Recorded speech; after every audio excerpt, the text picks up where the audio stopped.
Relax. Reset. Rejuvenate. Go to our link right now to restart your life. TheRewindSport60.com. What are you waiting for? Hope to see you soon. The Rewind Sport 60.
Alvin talked about maybe it was trying to get you moving more. Was that kind of, did you kind of feel that maybe more than the last game, kind of get you moving on offense? It just hasn't worked that way? Oh yeah, for sure. Just not trying to stay still. Sometimes I find myself standing still, so it's just a matter of, if I feel like I'm standing, just circle around and just find an open spot. A lot of that was, there was a lot of contact. I'm sure you probably just get used to having to deal with contact around the rim, huh? Yeah, for sure. I'm a big guy, so it is what it is. I grew up not calling fouls, so I've kind of like been doing it my whole life. How have you been able to adjust to the pro-style game? Obviously, it's preseason, a couple games under your belt so far, but what's been the adjustment like for you? The adjustment has been real smooth. Just learning process. Like we were down 25, almost 30, and got the win. That stuff I'm gonna have to get used to. It's just like learning to keep that edge throughout the whole game. Were you surprised that the Bulls actually scored 45 points in the second quarter to go into the locker room up, and then you guys went down by 23 points, but the fight in your team to continue to come back and go on a 14-8 run late in the fourth quarter? Yeah, I mean, they caught heat. Like, they were hitting threes like rapid fire, so it was just a matter of us like just coming together as a team and just trying to figure out what's wrong. What do you think of Nikhil in the last quarter, in the last minutes? It didn't surprise me at all. Like, I know Nikhil, I know what he can do, so I was happy he got to go out there and show the world he could do that. What do you think about the positions that you were talking about giving you the ball on the move? Do you feel like that was the case in last week? It seemed like they were able to get oh yeah, for sure. It's just a matter of me not standing still and me always being on the move to try to find an open spot. Thank you, sir. What's it like playing alongside Shadowski? Great, man. He pushed the pace. Even a couple of the turnovers that he had, were the right play. You're just gonna feel it out. A couple of the lobs or the back doors. It's gonna be fun for somebody like me who can, get out and get in transition, and it helps me move without the ball a lot better. There were a couple of times tonight where you had a lineup out there with 5 shooters on the floor. Yeah. What is that going to do for you guys, especially for you, because teams can't double up on you? It opens the paint up, know, it creates 2-on-1 opportunities, especially like when I do drive the ball. They don't have to either stay at home, or if they bring help, you know, we have 5 shooters, so it definitely it opens the floor up. Looked like you were having some fun with the something because of the Pelicans rookie was happening. Yeah, I mean, I wanted to see what it was like in firsthand, so you know, I'm a competitive guy. He's the truth. Jim said you guys look like he wants you to look, played how he wants you to play. When he says that, what do you think he means? What do you guys kind of mean by that? I mean, I can't really interpret what he says, but you know, from what I think is, you know, obviously what we've been implementing and the different, you know, the options that we have on the court with the smaller lineups and getting up and down and playing fast, and you know, I feel like that's what we did. We had a little bit more energy, obviously, and I think that's what he meant. Thanks. Appreciate it, Zach. Short and sweet. And, Kobe White. Anything you haven't seen? Nah, I'm used to it by now. I'm used to him going 12 for 13 from the field. I mean, he fits right in, doesn't he? Yeah. There's no doubt. Yeah, powerful, strong, finish at the rim. You know, so I get to the free throw line, so, you know, it's nothing I've never seen before, you know, from him. So you guys let a lead get away down the stretch, and you're the main guy on the floor at that point. What sorts of things do you learn from what happened last few minutes? Just to adjust, man, and keep playing with the edge. We kind of let up. We kind of let our foot off the gas a little bit, and you know, hats off to them. They started hitting a bunch of shots, and there was, you know, most of them was contested. So you know, like Coach said, you know, they hit a contested 3. You know, good shot, and move on to the next play.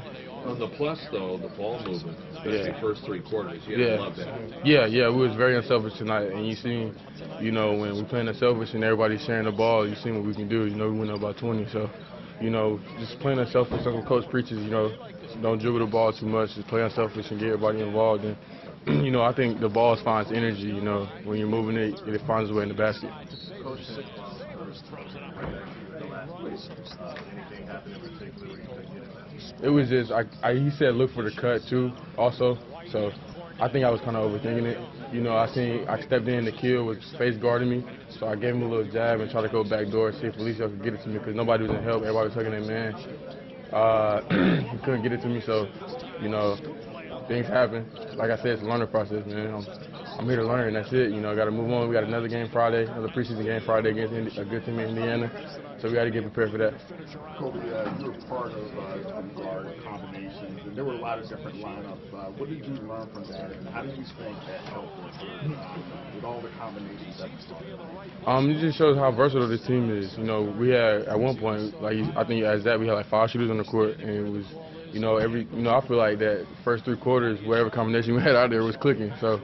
We looked really well. You know, we played really well tonight, and, you know, we took a step forward for sure. And, you know, I think we just figured out the combinations, what works and what doesn't. And tonight, I think, you know, coaches put together a great combination for us, and to see what happened, and a lot of good things happened.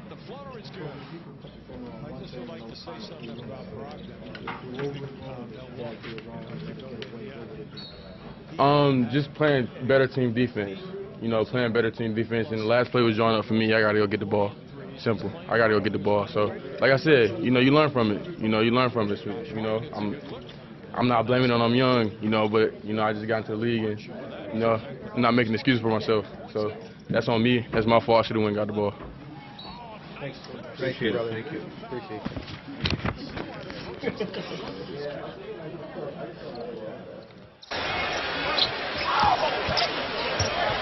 Open look.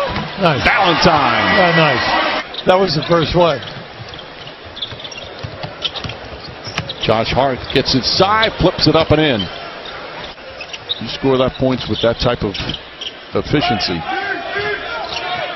Alexander Walker has to jack it up. Williams right there to clean it up. You get one here, you're right in business. It's been a long time since the game's.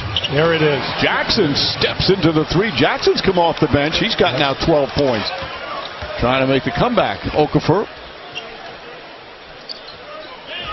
Hart again. Hits again. Hart from downtown. And a timeout call by Jimmy Boylan. Oh, here comes this group again. Okafor against Felicio. Nice. 2-point game. In the fourth quarter against your team, because you're probably playing your best guys at that time. So we wanted to really give the guys a chance to make the team against good opposition. I think you owe it to them. Right. Or it's important to give the players that are questionable minutes that are quality time in the fourth quarter to whether they can make the team or not. You don't care about the hot dog, do you? No. Kobe White gets inside and banks it home. Yeah. And they're going crazy here at the United Center. And again, don't underestimate the Zion Williamson factor. The same thing happened in Atlanta. Three-pointer, Alexander Walker. How about that? How about 39-18 this quarter? 39-18 Pelicans. Nice give and go. Shot won't go, but a foul. And he's going to go back to the free throw line. That was a beautiful setup. 5 on the 24. Alexander Walker can't hit. Ball knocked loose out of bounds. Well, they'll look at this. They say it's still Pelicans ball. You got to make your switch now. Felicio looking. 5 seconds to go. You got time. Ball knocked off. Picked up Arcidiacono in half court. Fires it away. And that's it. It's over. That was a very good defensive play.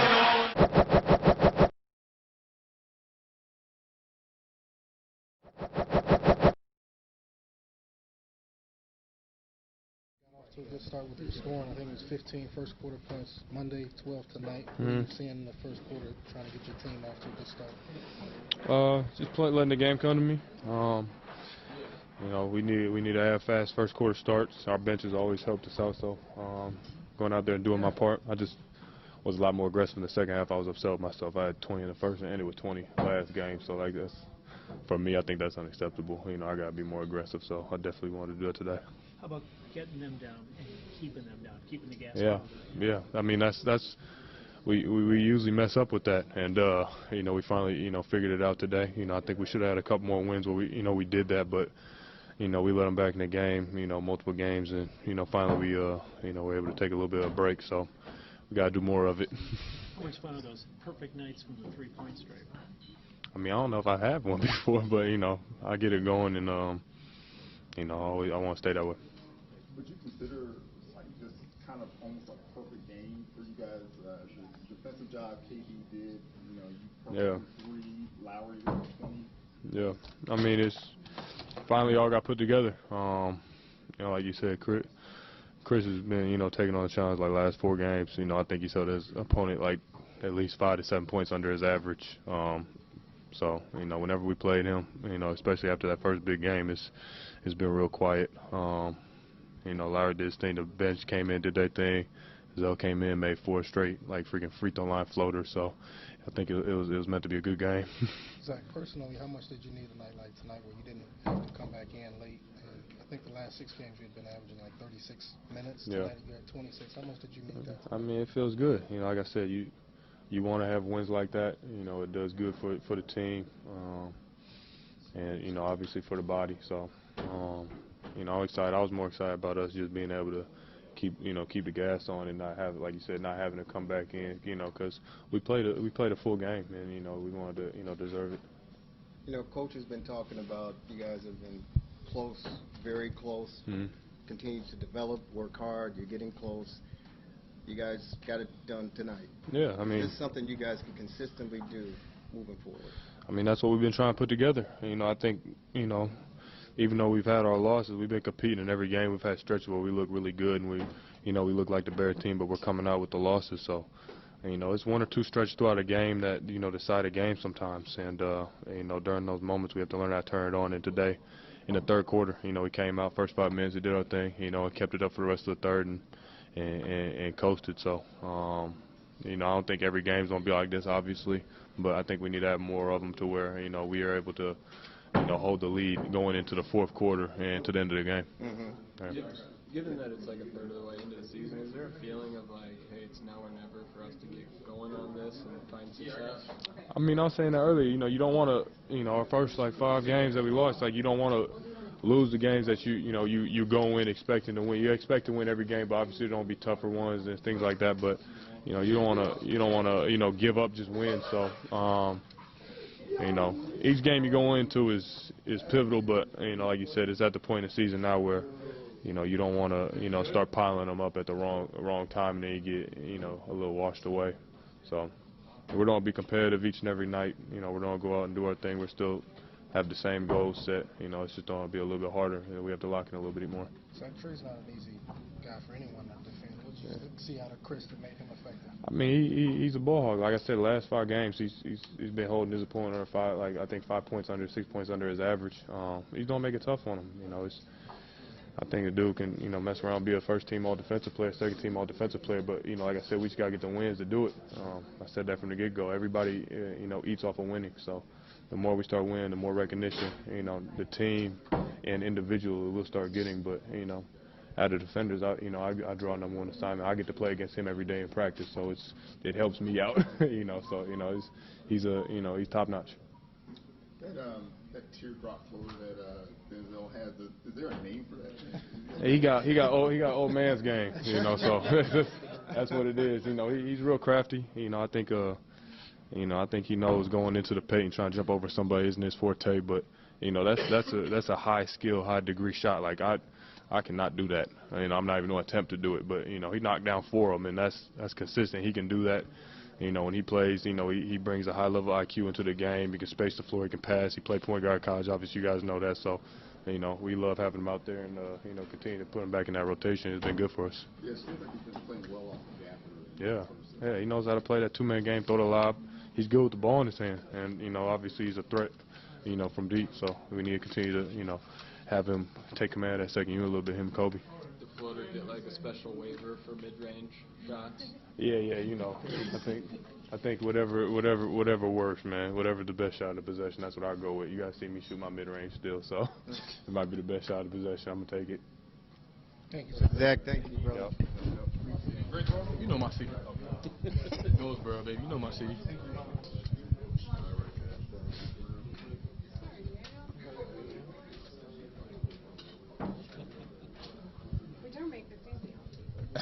Nah. How nice just to get them down in the first quarter and keep them down. It was good. We never let off the gas. We played hard, for all 4 quarters, and we got the job done. And we finished the game tonight, in a big fashion. Coach, the coach has said to you guys before about finishing your game is that you've been leading all the way. How do you feel tonight about the game? It was good for us. It was good building a moment. As you know, in previous games we've been kind of struggling to finish, and tonight we kind of just put them away, and then just kept them that way. So it was a good win for us. How about watching Zach being perfect from the 3-point line? Yeah, I told him, whenever you get it, just shoot it. No matter where you at, he got hot, started feeling himself a little bit. But it was crazy. It just seems like when he gets in the rhythm, he's impossible to stop. You were taking it to the rack a lot, penetrating down the hole and getting some easy layups. Yeah. Just trying to find other ways, to score. I've been kind of labeled as a shooter since I came into the league, and my shot, last couple of games, my shot really hasn't been falling like I wanted it to. So just find other ways to impact the game, rebounding, assist-wise, and tonight, I just wanted to see, just get some to the cup. I wasn't labeled a shooter in college. Getting downhill was kind of my thing. So I'm just trying to get back to that in some type of way. KD's a stopper, man. He takes on the challenge when he's playing against anyone, and he takes on the challenge when he's playing against anyone. And and shout out to Zell. Shout out to my boy Zell. He got me going. Yeah, he got me going tonight. He had a big first half. He was a big help. He gave us a lot of energy, and great teammate. Love him. Yeah. If that wasn't forced, thank you. I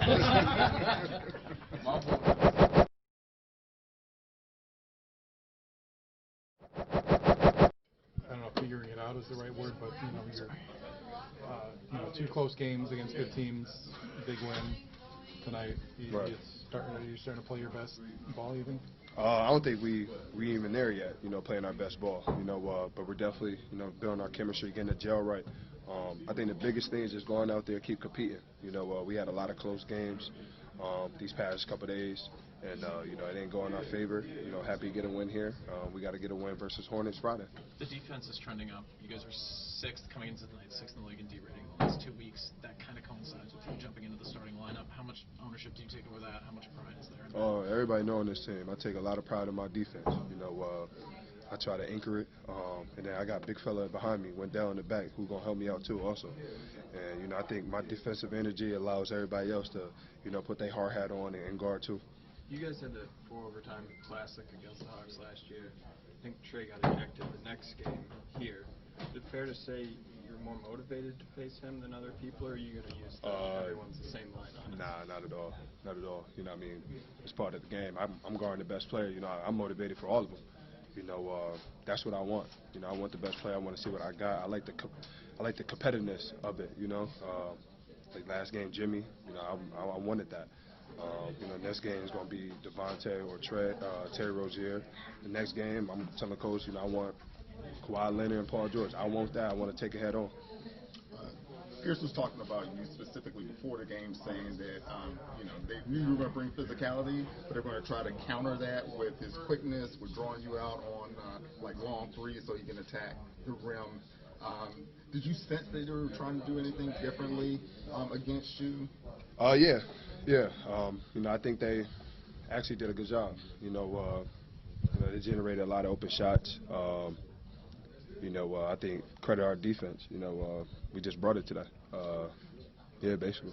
Yeah, but there was a lot of times it seemed like you really bothered him. You kind of got in his head when he stepped out of bounds and they got that delay game thing, like really in his pocket. Did you feel like you were in his pocket tonight? I take pride in my defense. I know it's not going to be like that every night. It's a lot of talented players in this league. They can score. My job is to make it hard on them. The perfect world, I like to wipe people out. I don't want anything. I don't want them to get nothing. But this ain't the perfect world. There's going to be games where somebody's going to get going.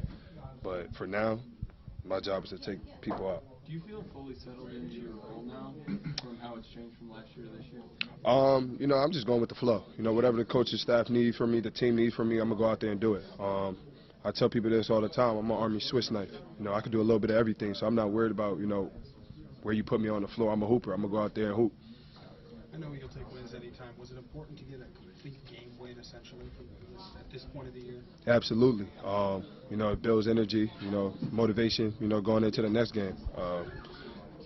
We all felt like, the last couple of games we could have got, pulled out some wins towards the end. It didn't go in our favor. Good to, come in here, protect our home court, and get a win tonight. Jim said about a week ago or so that you thought you deserved some defensive kind of votes. So was that like a goal that you want to achieve and get to? Absolutely. I feel like, I'm a top defender in this league. I take pride in it, and I should. You could be selfish on the defensive end, but still be fundamentally sound within the team. What's your thoughts on that? You think I should be on the defensive team? Do you see a lot of defenders doing what I'm doing? I'm just asking. If you see, because what I do is a little different. You know what I'm saying? But nah, no jokes aside, that's one of my goals. It's always going to be one of my goals. Until I get on there. Yeah, I was looking at the stats earlier. Benston has the lead in steals, but per 48, you have the lead over him. Considering he's played more minutes than you have. Right. But you have almost a big steal. Switching up offensively, Satoransky was talking earlier how, you kind of changed the dynamic for him, versus Otto, like by being a ball handler and it frees him up to do some different things. Have you seen that? Absolutely. I think me and Sato, we're gelling very well. He can shoot the ball. He's one of our best shooters on the team. So me allowing to get downhill, throughout the games, since I've been starting, generate a lot of open shots for him, and that's what we want. And, he does the same for me, allowing me to get downhill. I think having two guards out there who could think the same way, it's huge for us. How close are you guys to playing a complete 48-minute game, consistently, game in and game out? I think we're actually really close. Despite the losses in our record right now, if you can see the last couple games, against the Raptors, you know, against Miami. That's two good teams. Even the Warriors, you know, we went down to the wire with them. I think we just got to finish plays, you know, keep executing in the fourth quarter. You know, we come out with them wins, we'll be talking about something different. Thank you, sir. Yes, sir.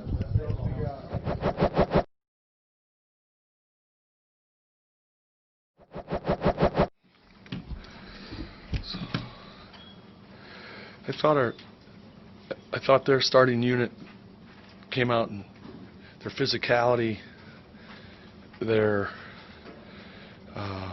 force at which they played hurt us early. Obviously, 34-16 first quarter was a big part of the game. I thought we played harder in the second, and I thought we played better in the third and fourth. I asked the team at halftime to win the third and win the fourth. I asked them to move the ball better in the third and guard better, and I thought we did that. As frustrating as it is, I'm proud of the group for not laying down and dying the way they punched us. I thought we did fight back. Guys came in and competed, and we played better basketball, I thought, the last 24 minutes. Really, about the last 30 minutes, I thought we played better basketball. So they played well. We didn't play well, and that's what happens. You get your butt kicked. So. Jim, you mentioned the force and physicality with the stuff that they're starting to play with. You also pulled Zach pretty quickly after tip-off. What did you see there? Yeah, I thought he needed a break. I thought he needed to come in and think about it. I felt there were some defensive mistakes that didn't need to be made, and I thought he needed to come over and think about it for a minute. You obviously... I've done that a couple times this year, right, as you know. Yeah. Yeah. You've also challenged him to be a better two-way player, both privately and publicly with us. Where do you think he stands? Yeah, I think we can all do better. I put a lot of pressure on him to improve and be a two-way player, and we're still in those learning moments. And you talked about the way that the game closed. How troubling is it, though, that the subs seem to come out and play with this kind of force and energy that you're talking about, but you're not really seeing it consistently from the start? Yeah. It's frustrating. It's not right. And yeah, it bothers me. Jim, did you talk to Zach when you pulled him, or did you want him to sit and think? Yeah, I didn't. I just pulled him. I didn't, I'm not combative. Guys know. Right. They know. Guys know. There were a lot of Zach LaVine and Larry Markkinen and our starters got to play better. They got to play better for us to become what we can become. That's how it works. Okay. It looked like he had some issues closing out. Was that the problem specifically that you saw in him? Yeah, I'm not going to get into the specifics of it. Yeah. I want him to be a two-way player. That's what I want him to be. So. There were a lot of breakdowns in that first 4 minutes, and you pulled only with B. Then when he went out, you got outscored by like 15 more. Mm-hmm. Why did you just pull him? Because I didn't want him in the game anymore, Sam. I think he needed to come over and think about it. He had 3 egregious defensive mistakes that I've talked to him about. So. You just said you weren't going to get into specifics, but then you said 3 egregious ones. Yeah, I didn't say what they were. What were the egregious ones? I'm not going to get into it with you. I'm not going to get into it with you. I'm not. Why do you think, consistently you can't get consistent play out of your Starters? Yeah. Out of our starters? Yeah.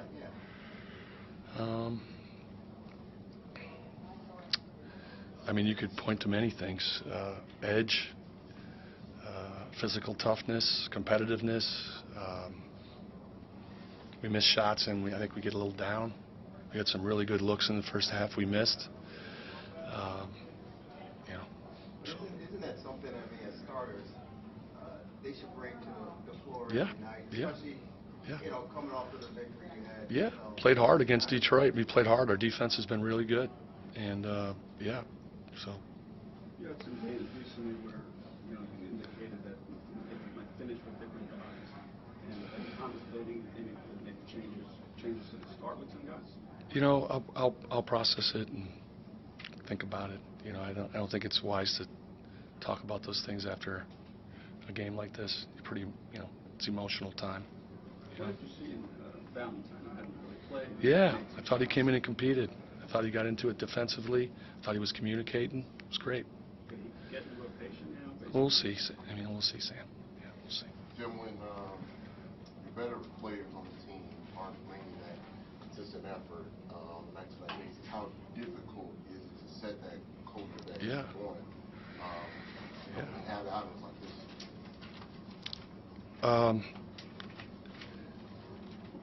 We are learning about our team. We are trying to push this group to a different level. We've put some pressure on this group, and we're going to keep doing that, and we're going to see how they respond. And that's the only way I know how to do it. You know, we got to just keep pushing them to a place that they can't take themselves, and that's what we're trying to do. And sometimes that comes by sitting, sometimes that comes by playing, sometimes that comes by getting your butt kicked. You know, I think there was some positives tonight. I think there was a group of guys that gritted their teeth in the second half and fought back. We made them put their starters back in, which is, I think, sure frustrating for them. You know, we'll build off some of those things, and we'll correct the things we can correct, and, you know, go from there. So, thanks. Appreciate it. You know, I thought throughout the game, I felt like we just left some points out there. We just, for whatever reason, you know, missed an open three. We missed 2 doubles at the free throw line. You know, we left some points that I think we could have, and I think it hurt our spirit a little bit. And we got to fight through those moments and keep playing. I thought they played well. I thought they made a lot of tough shots. I thought they made a lot of tough twos. You got to give them credit for that. You know, I thought we were trying, and I just felt like it was one of those nights where the ball didn't go in for us, and we didn't respond very well to it. So that's where we got to grow. So, any questions? Jim, you've been talking about a lot of things, but defensive rebounding has been a big one, and they really hurt you up last night. So what? Yeah, I thought Labissiere got going a little bit, and Whiteside. I thought, you know, we're spending so much energy to try to keep those 2 guys in front of us, and I think sometimes we were also standing and watching when they were isoing, and as they were moving in position to shoot the ball, they were moving in position to rebound too. And I don't think we did a great job of that. So 13's not good enough for us. We got to do better on the boards. There's been a lot of games this season come out afterwards and said threes are just not falling for us. Is there, you know, when that's happening, is there an alternative approach, or is there something else that should? They just keep until we made 22. We made 22 last night. Saturday night we made 22. You know, tonight we made 9. So it'd be great if we could count on 14 or 15 made threes a game with the number we shoot, and we've been inconsistent that way. So. Detroit, I think we shot the ball pretty well from the 3. So we're 2-2 in our last 4 games, and we got to keep playing. And we got to come in tomorrow and go to work, and then we get on that bird and keep playing. That's what we got to do. Did some of that have to do with the people that were taking the threes, like Dunn missing 5? Yeah. I thought those were, you know, Chris works on that. Those were wide open threes. I thought we had a bunch of them. Somebody told me we had 18 threes in a row. Second half. Until Hudge made that one. We had 18 threes in a row, and then my staff told me 15 of them were open threes. I don't know. We'll have to look at the film, but yeah, we had, you know, 15 of 18 open threes in the second half. They make theirs, and we don't make ours. So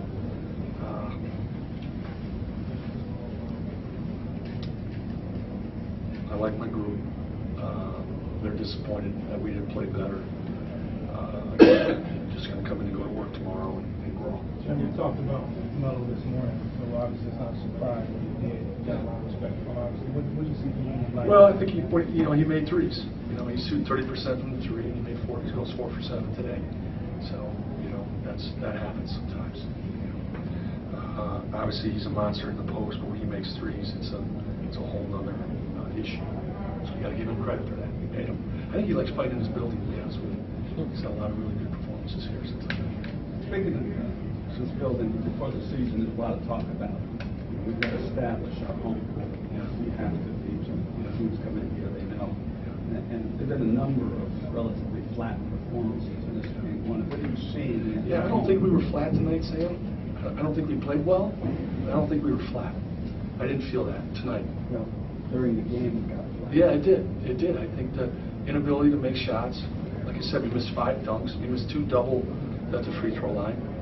And we missed open threes I think we can make. And I'd like our guys to take. So I thought it took our spirit. And we got to fight through those moments. I didn't think we weren't trying. I don't think. I know we care. And sometimes our disappointment, I think, hurts our ability to make a run. That's what we got to fix. That's home court. I don't know. I love playing here. The fans have been great.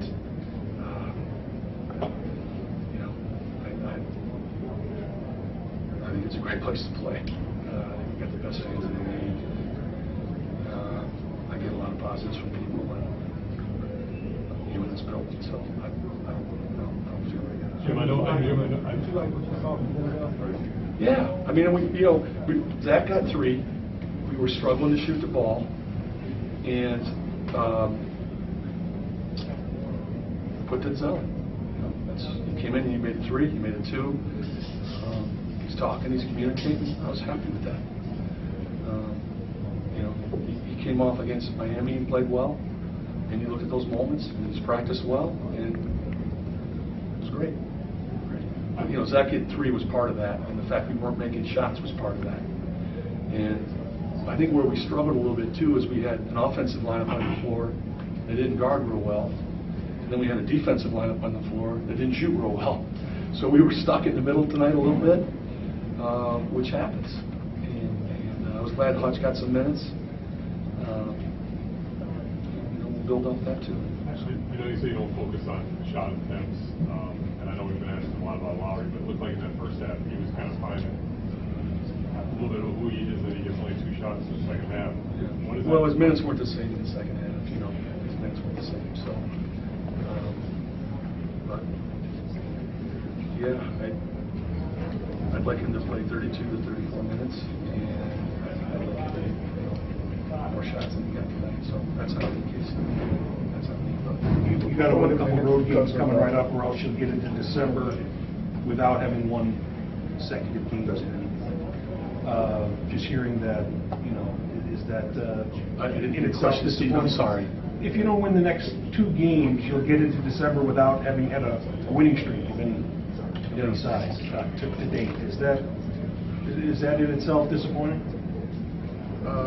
Of course we want to have a winning streak. I mean, I think we'd love to have a winning streak. We don't, so all we can do is get tomorrow and go to work. I don't tell our guys, hey, we don't have a winning streak going right now, we need to get one. I talk to them about playing better basketball more of the time, and those things will come. That's a result of more consistency, better play. I think it will come. So it's just one thing. Is part of marking the minutes not getting more defensive component of that? No, I think it was tonight was because we were down and I told my starters. I think that's what it was. Thanks, Jim. Hey, Coach.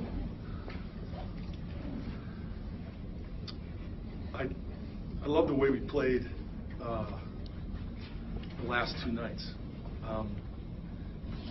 Disappointed, like the team is, in the finish of the game. But I like the way we played. I like the way we battled. I love the 30 assists.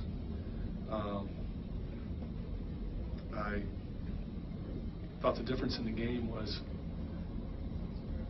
the boards. I thought, we were down 3 at halftime on defensive board, and then second half, I thought that hurts us. It hurts us when we don't get rebounds, we don't get stops, leads to free throws, leads to extra possessions. That being said, our defense was really solid again, and you know, kept us in the game through some of the droughts we had. So we're going to keep pounding the rock and keep playing hard and working at it, and I'm confident we'll break through. This one stings. It stings, just like last night. So, any questions, I'll take them. I know your main focus and concern is the team, getting the team better, but as coach of this team, how concerned do you start getting that this fan base is just going to start not believing in what this team was supposed to be and it is? I mean, when you look in the stands tonight, there are a lot of red seats, and it just seems like people are becoming numb to this product. You know, I don't know. I can't speak for everybody or the fans. I get a lot of positive feedback about our group. I think people understand what we're trying to build. It's disappointing when we don't win games. It's disappointing when we don't win home games. Nobody's running from that. This team is playing hard, and they're competing, and they're learning, and they're growing. So I think people can see that too. And I love the way our defense has grown since the opening 5 games. And I thought we had a lot of really good looks tonight that we can make. I felt that way. First half, I thought we had open looks that we can make. And the ball was popping, the ball was moving. Those are the things I look at. Are they good shots? Are they open shots? Is the ball moving? How many times this year have we had 30 assists? I'm not sure. Do you guys know? I'm not sure. So we talked about getting 35. That's kind of our goal, is to get 35. We got 30. So I'm not going to let those things deter me from understanding who we are and what we're trying to do and what we're building. I'm not. I can't control those things. I'm not doing it. If this time Zach went to the hole as opposed to the other night where he hit the three, what did you want to see from him on that? Yeah, just be aggressive. Put the ball in his hands when we trust him with it. Did you have any problem with him going through the double team? Or you trying to get fouled, trying to get something good going to the rim. It's a shot he can make. You know, we trust him with the ball in his hands. He's delivered before, and we'll trust him again. So these games, people focus on the last play. You know, I don't think you can do that. I can't do that. I have to focus on the game and where maybe it could have played better and built a lead to 10 or 12 or 14, and now it's a different game at the end. So we learn in those last moments, but we got to learn throughout the game too. Yeah, broadening it out, you went to the starters again. I feel like we asked you this a lot. The starters come out with an 8-point lead and they don't close the deal again. Yeah. How frustrating is that for you as a coach to go to the move? Most coaches can make it. Yeah. Well, my subs were tired. You know, we're on back-to-back. My subs were tired, and you know, there's always a discussion on who we should leave in and who we should take out. When guys are fatigued, they made their run, and the starter's job is to come back in, get re-engaged in the game, and close it out. That's what they did. They brought their guys in and they closed the game out. We have to learn to do that. That's the growth plate. That's what we're close. We're right there. That's the next step. How do you know that you think that's Joe, I coach by faith. I coach and teach every day on where I think we're going to be. When that's going to happen, when that's going to break through, I'm not sure. But I'm going to keep coaching that way. Teach, we'll watch this, we'll learn from it, and we'll grow. We are playing good, hard basketball. We got to win 2 or 3 more possessions. 2 or 3 more possessions. 1 more defensive rebound. 1 more loose ball. 1 more open 3. We got to make it. That's the difference in this. And I'm not going to let any negativity deter us from that mission. That's what we're going to do. Coach, it's not negative. It's not negative, Coach.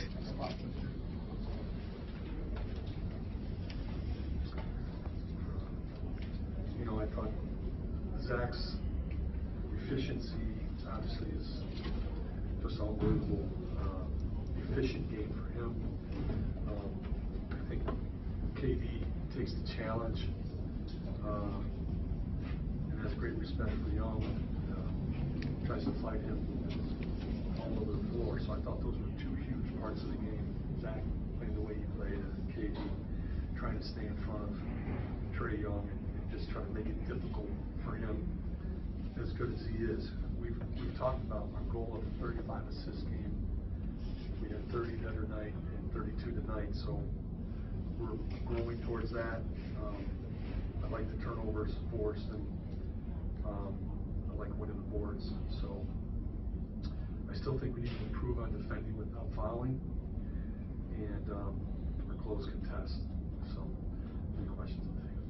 Joe, that's now 2 straight games back that you guys off to a good start with the score. You guys have a conversation with him, see how things are? Yeah, we talk every day. I mean, we talk every day. We met this morning before practice. We spent 10 or 15 minutes together before practice and talk about situations. And yeah, it's all good. He wants to be great, and he's working. His habits are good. So I'm happy for him. What do you see from Marver this month? He's got 4 20-point games. Yeah, I think he's been aggressive. I think he's more confident, and I want him to be a complete player. I think he's trying his defensive end of the floor, and the more two-way players we have, the better we're going to be. And I think both him and Zach are trying to be two-way players, and it's good for us. Atlanta wanted to counter the strategy with Trae by having him use his quick to spacing them out, pick the rope and all that. How come it didn't work?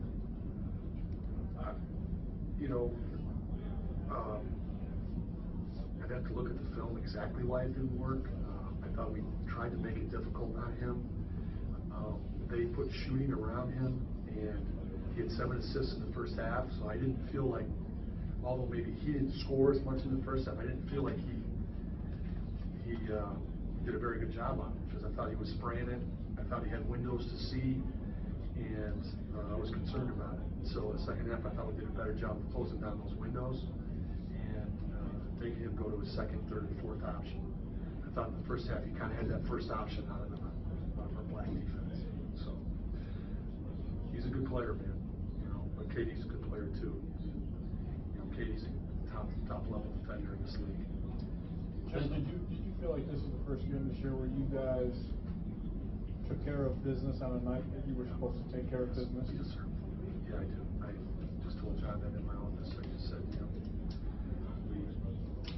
we didn't let them get back in the game. We took care of business. And I'm happy for our guys. Proud of them. Now we got a big weekend coming up. So the bench gave you another boost tonight. What kind of confidence boost is that for you? Yeah, especially I thought Thad was talking on the bench. Hey, we got to bring some energy. And when he checked in, I thought that separation happened in the game. I think we went up 37, 30, 31, and then ended up making a bucket at the end of the quarter. But I thought that moment when he subbed in, Arch came in, Coley came in, Gaff, I thought the game changed with their energy and their togetherness. Yeah, he pulled it together, and hey, we got to bring the energy, we got to bring the juice, we got to turn this thing. I love that answer. I like that leadership. Yeah, this is the second straight game you mentioned 35 assists. I'm just curious where that number come up. That's pretty high. So how'd you come up with that? Yeah, I think we can do it. I think I watch the films. I see the open shots we miss. I see the assists we have. I didn't pull this number out of the air. This is something I think we can do. I think it's attainable, and I think it's a statement to how we want to play. So, if we don't get 35 and we get 30, that's still pretty good. If we don't get 35, we get 28, that's still pretty good. So, we have a lot of game-type goals. We want to win every 50-50 ball. We want to lead the, win the game, win the charge game. We want to win the boards. We want to, those are the games inside the game that I think are really important for your team. How nice was it not to have to bring Zach back in the fourth quarter? It was great. We played a lot of games in a short amount of time. And I was happy to get Kobe out, to be honest with you, because this is new for him. He's played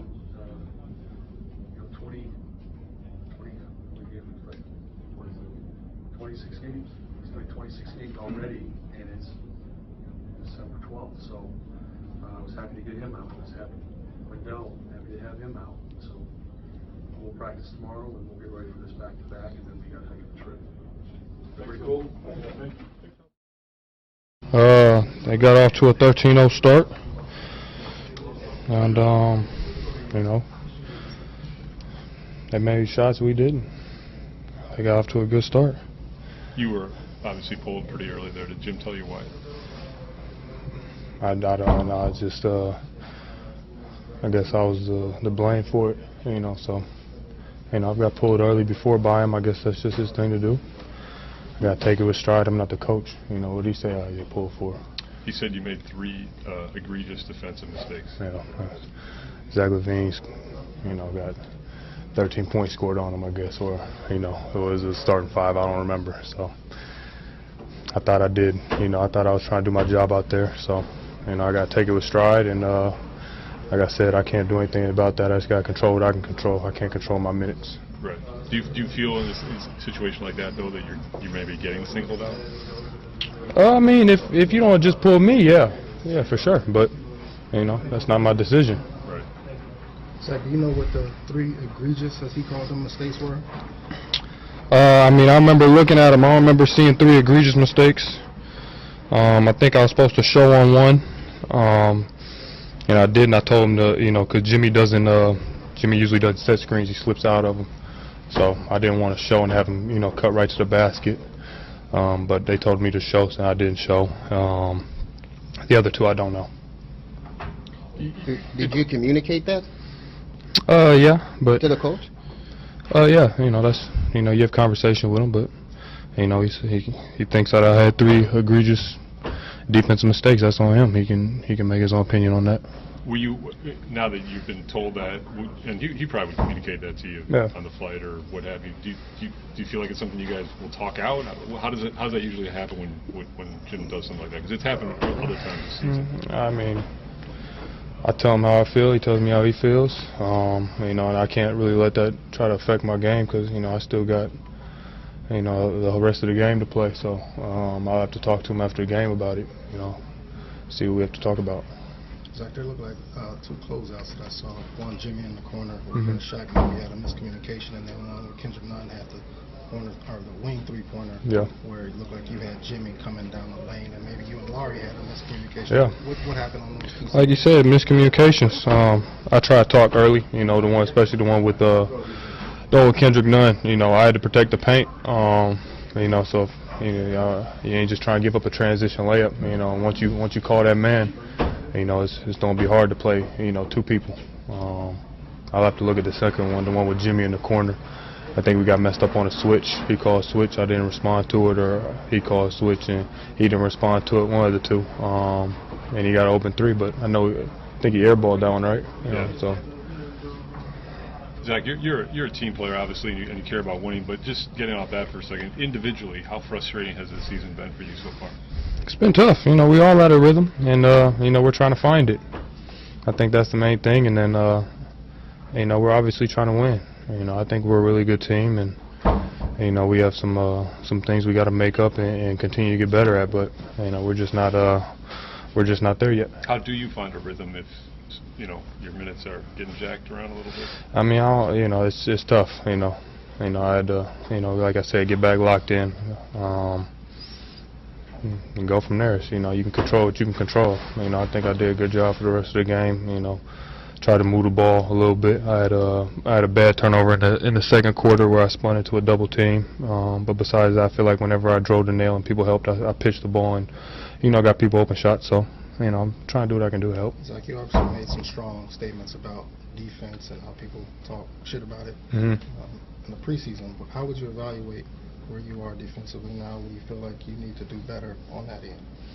I feel like I'm still taking strides. It's once you make a comment like that, you don't want to get singled out and you don't, show all the mistakes that you're showing or that you've done. I'm not going to be perfect out there. I'm not going to say I'm a defensive player of the year candidate, but I'm going to go out there and definitely try to, compete. I feel like I've done a really good job on my man. Done a lot better job of rotations and things like that, but I'm still working out just like everybody else on this team is. What do you think is the main issue with the inconsistent, play these last couple games? We just got to find a rhythm. I think everybody's still trying to find that rhythm, and once everybody understands that, when they go out there and they know what they have to do, I think then we'll take off from there. We just got to come in and pick it up. We just got to come in and, just try to, change the game around. Like I said, we've been having some good first quarter starts, and, tonight we didn't have a good first quarter start, but, it happened. It's basketball, we just got to do our best and try to come in and change whatever needs to be changed. What could you tell us about Thomas Satoransky? He's a great guy. Yeah, right. He's a great guy, great teammate. He's helped me a lot since I've been here. So he's been a great contribution to the team? Yeah. He's I think he's the second oldest on the team, so he's definitely a guy you can go to whenever things aren't going your way. And on the court, he kind of holds everybody together, and he also holds everybody accountable. So that's the things you want in the point guard. You might have already answered this, but what was your impression of just how you guys were able to battle back, especially in that fourth quarter, and make it a game again? It was good, man. It was good. We never quit. Coming out in the second half, we could have laid down and folded, but we didn't. We fought back. We just never quit, and that's just how our team is. Coaches talked about the second unit moving the ball well, sometimes better than the first two. What's the mentality on the second unit of just trying to make things happen when you've got that opportunity? Ours is just to come in and we just want to go out there and just contribute. So with us, it's just like we just want to go out there and no matter how the game's going, just if it's not going the way that we want it, try to change that, and if it's going the way we want it, just maintain that. That's all we really care about, is just coming in and contributing and just playing the right way. Thank you, Craig. Yeah.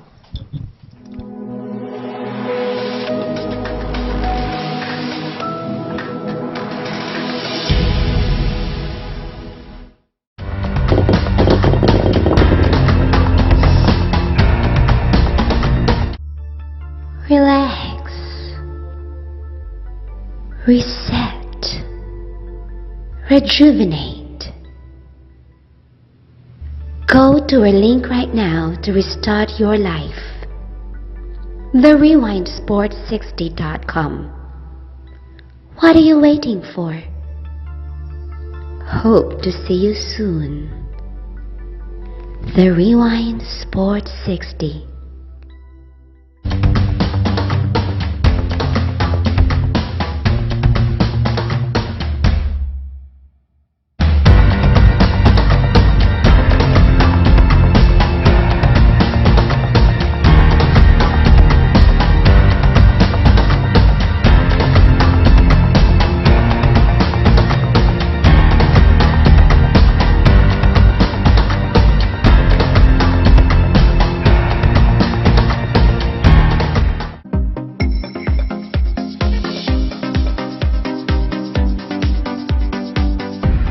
TheRewindSport60.com.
Welcome back, everyone, to another edition of the Sports Medicine Update, a weekly podcast number 6 with yours truly, Jerry Riles, and of course, Dr. Chad Padroman.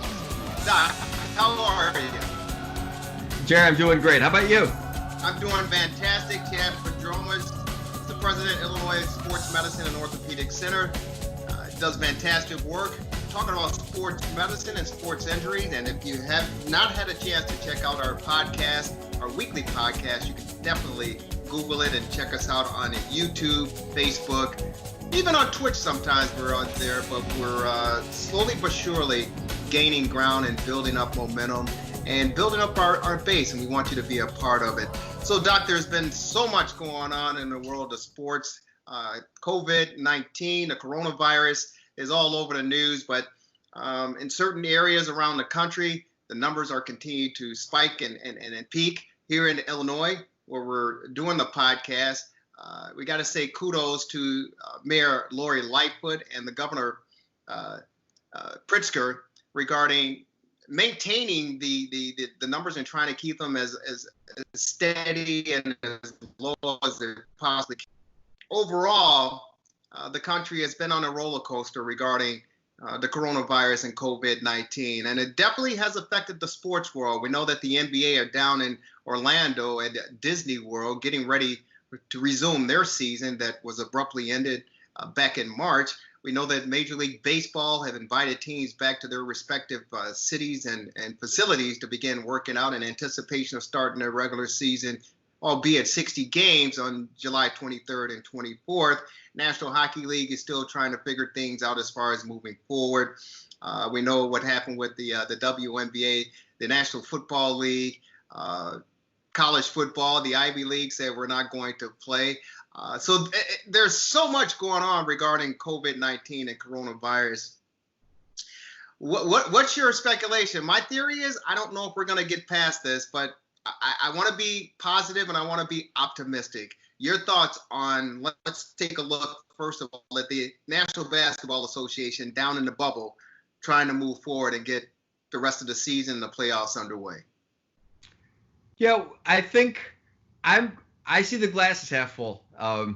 I think we're going to get past it. I think we're going to do better than people think. I think the tenor of the conversation of COVID-19 in general had an erroneously negative color, nothing to do with us, but from the original modeling that took place, I think it was Imperial College in England, where unfortunately it was found that the models that were used were the wrong models, were horribly flawed. So we had these, crazy apocalyptic discussions of, huge numbers of deaths that never materialized. So I think from that, the whole conversation started on, a more negative tone than it deserved. Clearly, it's a major problem, but interestingly, and sports is and as a physician, sports is a microcosm for society. Well, sports medicine is a microcosm for medicine, and I do sports medicine, but I obviously take care of people who aren't athletes, and so. Just in the last 2 weeks, the landscape has actually changed dramatically because there's two ways that the virus goes away. The one way is you get a vaccine, and a good vaccine, and it goes away. The other way is through what's called herd immunity.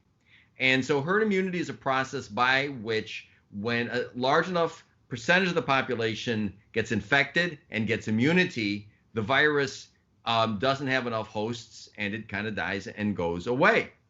And initially, so everybody has hoped for a vaccine and they still do. But, I think even Dr. Fauci was saying, who's, very circumspect, that he doesn't know that we're going to get a really good vaccine for this. I mean, the history of vaccines for RNA viruses is not good. And if we do get one, it's not going to be soon. So then you're left with locking down. But, locking down doesn't get rid of the virus, right? It's just you run away from it, but it's still there. And if you don't get immunity from a vaccine or having it, when you go out, it just comes back. And herd immunity early on, the Swedish were the one country that openly embraced it. And early on, there were reports that it was going well, but then their death count spiked. And then everybody said, oh my God, they've done terrible things. But, it's really interesting. And I don't want to get too wonky on this, but just 2 weeks ago, there were 3 studies, actually a 4th, that all came out, were all kind of reported all around the same time, which dramatically changed the landscape toward herd immunity being what the answer is going to be. And I am pretty firmly convinced, that it is. So, I mean, just briefly, I can kind of run through these. Here's what the study showed. Okay. So originally the thought was, well, you need 60% herd immunity, and our immunity is way, way low. Well, number one, the University of Nottingham in England found that the models that they were using to come at like 60% were probably not right, that was a vaccine model, but when it's spreading organically, the number's probably closer to 43%. So the bar's lower. Number two, so a study from the Karolinska Institute in Sweden, famous place. And this is really amazing. We have been measuring immunity by antibodies. Well, they measured something called T-cell immunity, which is a lot of the viewers have probably heard about this, but that you can get immunity from cells, T cells making you immune without having antibodies. And in fact, they found a lot of people who don't get really sick don't make antibodies. So they had a population that had 15% immunity, they thought, based on antibodies, but it was really 30% based on T cells. And they found that in general, the real immunity level is twice what the antibodies were. So then all of a sudden, instead of Sweden being 15% and needing 60, we find that Sweden, and it varies in parts of Sweden, is 30%, and they only need 43, so they're much closer. Another study from Germany found that 80% of the people that they tested their blood that had not had COVID-19, had some immunogenicity, cross-immunogenicity from antibodies from cold viruses and other things, so had some immunity from that. And then there were studies looking at Italy. So, Italy got killed horribly early on, but now they're doing much better. And the Italians are saying the virus is going away and whatnot. So Bergamo, Italy was hit very hard, high death count.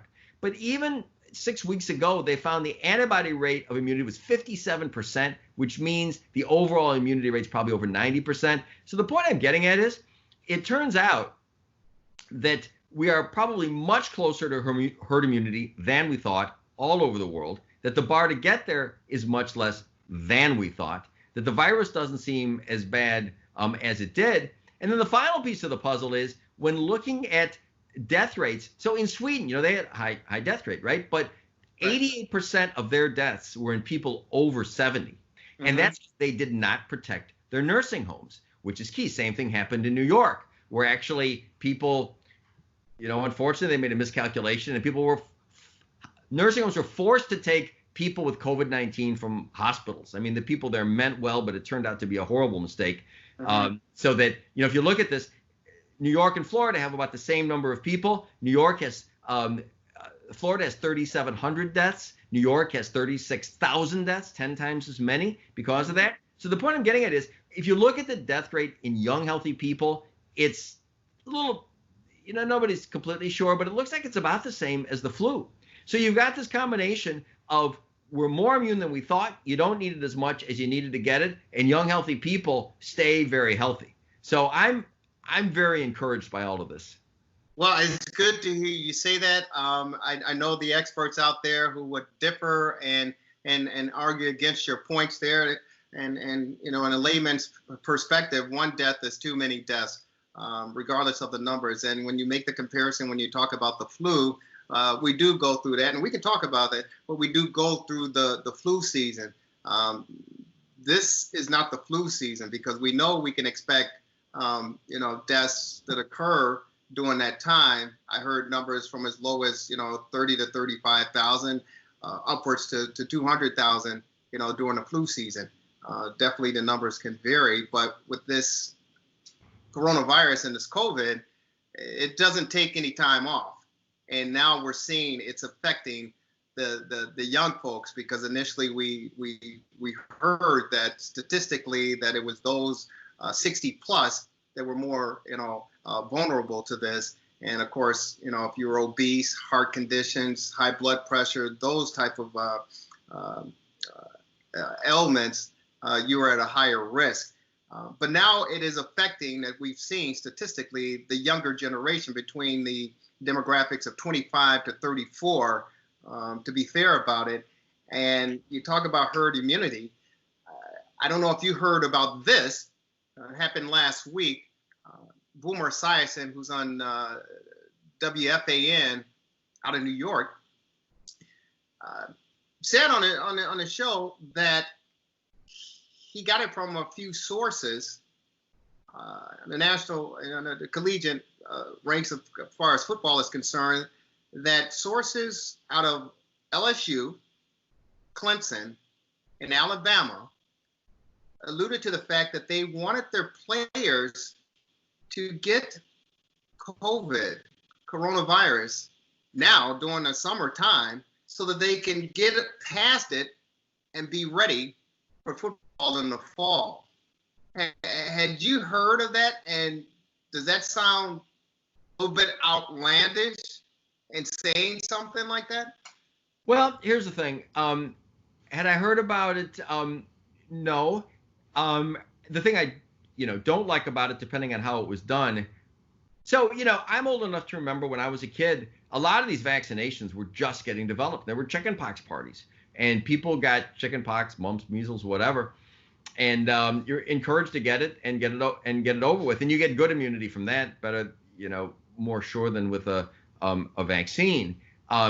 So I think that we don't. For young, healthy people, the death rate from COVID-19 seems to be about the same as the flu, maybe a little higher. Some people have said it's lower for that age population. But I think it can be a like myself. I work every day. I wear a mask. But if I get it, I get it, I think I think a young athlete wants to take the point of view that he's not going to shut down his life, I think that's perfectly rational. I don't think that an athletic program ought to be telling them what to do, though. That's, if that's happening, that's not good. But I do think that it's rational. Same with schools. We don't lock ourselves down because of the flu. There's a very occasional death in the flu in young people. Same for COVID, I think. We don't all stay home because of the flu. We don't all stop driving our car. So I think for that population, going about your business. And so actually, to be clear, by the way, so why do I wear a mask? Actually, we do book in one of my, one of the people who read it said, well, you're recommending wearing a mask. Why, if you believe in herd immunity? And the reason is this. Mm-hmm. The one place where you could get hurt is that if you have young, healthy people that get sick, the overwhelming majority don't get very sick or don't get sick at all. A small percentage will get hospitalized, and a very small percentage, approaching zero, will die. But so from my perspective, if the cases are increasing and the death rate is going down, which is what's happening in the U.S., mm-hmm. I think that's the answer. And I understand that in many quarters, there are people that are saying there's new cases. This is terrible. We have to squelch the cases. But like I said, you shut down society and squelch the cases. They're coming back unless you get a virus. And if people get it and they don't die, I think it's okay. So I think that, but if you get too many cases all at once and people get sick and overwhelm the hospitals, that's right. Now that didn't come close to happening. Even in New York, there was that boat that was bought there, that hospital. They had lots of excess beds. So I think that having more cases to get herd immunity should happen, but I think it should be controlled herd immunity, and you keep an eye on it. And then you adjust accordingly. Governor DeSantis in Florida, who kind of opened up and got criticized, well, then he's closing down bars. I think it's the right thing to do. Keep an eye on the cases, take measures where you need to take them so it isn't everybody all at once, but let herd immunity develop. Okay, so let me ask you, you talked about controlling it. The NBA, they're talking about controlling it, and so they're taking all these players down to Orlando and putting them in the bubble to play, at Disney World. and they're in their isolation and everything. We've seen clips on ESPN where the players are on their balconies at their respective hotel down at Disney World, and they're on their decks and they're jamming to the music. But for many of us who follow, sports and cover, the National Basketball Association, one thing I certainly understand, it applies to all of us as human beings, but in particular to professional athletes. They're all creatures of habit. All creatures of habit. You're used to doing certain things at certain times all the time. And that culture, you got to have to talk me off the ledge, because even though Adam Silver, the commissioner of the National Basketball Association, and all those in part are saying on paper, this is the structure that we have for these players to get through the next 2.5, 3 months of the NBA season. In the reality of it, Doctor, I can't see that these players are going to remain isolated, 6 feet apart, social distancing, interacting with each other on the court, and staying away from their families for 2-3 months. With these players being creatures of habit, it kind of scares me, because I cannot believe that they're going to stick to the protocol of being safe and careful, being in an isolated environment for 2 to 3 months. It appears to me that you might get a couple players that may try to leave the facility and or sneak some people in off the streets into the facility just because they're creatures of habit. And to me, that may be a case where you get one person exposed and that can shut things down again. What are your thoughts regarding this bubble thing in the National Basketball Association? Yeah, great points. One major thought, and I want to make the point pursuant to what I just said a few minutes ago. The one thing you've got to do with talking about controlled herd immunity, though, you've got to stay away from old sick people. So let young people get it, but you can't be visiting your grandparents. You just can't until herd immunity is here. So I think with these players, you got to keep the high-risk people away. Having said that, first of all, I think you're totally right. Like Stephen A. Smith had a kind of a humorous post, a little graphic maybe, actually was talking about female companions of these guys, whatnot. But anyway, no, I think you're right. I think it's going to happen. But see, I don't think, and if somebody gets it, they get it, and you quarantine them and then you bring them back. I not only don't think that's a bad thing, I think you're right. It's human nature. I think it's inevitable. And I think what's going to happen is, because they have restrictions in place, I think they'll be obeyed to some degree. So I think we'll get to be herd immunity. I think that's a good thing. These guys, the NBA guys in particular, are just the lowest risk people on the planet, pretty much. So I think it's very likely they'll be healthy. Maybe they'll get a little sick. They'll come back. And I think it'll be a controlled herd immunity there. If somebody gets sick and then they say, forget about it, well, if they shut it down, they shut it down. But I don't think they should. I think they should do what they're doing, let it spread a little, and I think it'll work out. Well, I hope you're right. I hope it certainly work out. But again, you certainly don't want anyone to die from this, because just one person succumbing to this and losing their life, who knows the ramifications? Yeah, it's true. But bear in mind, there are plenty of studies out there that indicate that the consequences of – so the only way you can do better than that bubble is a complete lockdown. So first of all, people aren't going to do it. And secondly, the consequences of lockdowns from suicide, drug overdoses, that kind of stuff. I think if you make it any worse than that, you're going to get frustrated people. A lot of these guys have fast cars, right? A lot of them have sort of a high-risk lifestyle because they can, So I think if you make draconian lockdown things worse than that until we get a good vaccine, number one, I think it'll never happen. And number two, I think you will get deaths from that. And the chances of getting a death from COVID-19 in those guys is pretty close to zero. And if there happens to be one, any death is a tragedy. But it's not like, you get a death from the flu. It's not like you can prevent All of them. And in that population, I think the risk of a lockdown, if you could do it, which you can't, is higher. Well, here's the other perspective on it, Doc. And I agree with you because these are some of the most skilled and physically fit individuals on the planet. But Rudy Gobert, who plays with the Utah Jazz, back in March, or March 10th or whatever, was the first player to be diagnosed with coronavirus, COVID-19. And he was joking about it at a press conference regarding the virus. 3 months later, Doc, he said, hey, I still can't smell. And that's the question that, okay, you may not die from it, and God forbid, but we don't know the long-term effects of what this virus can do to you, whether it's your organs or whether it's your mental state or what have you. How do you address that? I don't think it's going to be a long-term problem. I think that if you get deathly ill and you're on a respirator for a couple of months and you get other organ damage, I think that's a significant problem. But, you know, I'm not him, but there's really no evidence that for people who don't get very sick, and he didn't, that they're going to have long-standing significant health problems. Well, I hope you're right. And, you know, it's right now it appears there's no right or wrong answer because we've never experienced this type of a pandemic in our lifetime.